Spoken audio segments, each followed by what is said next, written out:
SPG, striktong patnubay at gabay ng magulang ang kailangan. Maaaring may masiselang tema, lengguwahe, karahasan, sexual, horror o droga na hindi angkop sa mga bata.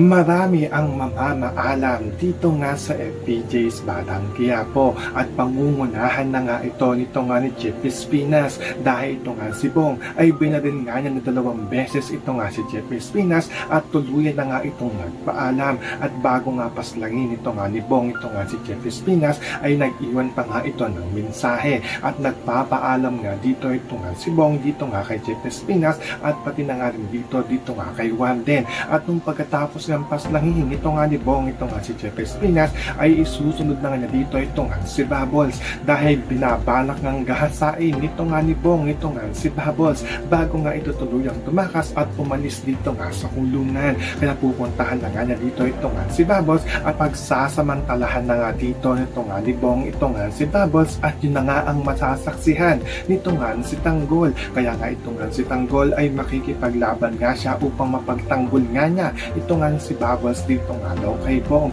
Kaya papabaksak nga dito nito nga ni Tanggol ito nga si Bong at yun na nga ang magiging dahilan ng pagkasawi at pamamaala nito nga si Bong. So makakaabangan nga natin dito ang pagkasawi nito nga ni Jeff Espinas at ito nga si Bong. Yan ang ating mga pakakatutukan at pakakaabangan dito nga lang sa FPJ's Batang Quiapo.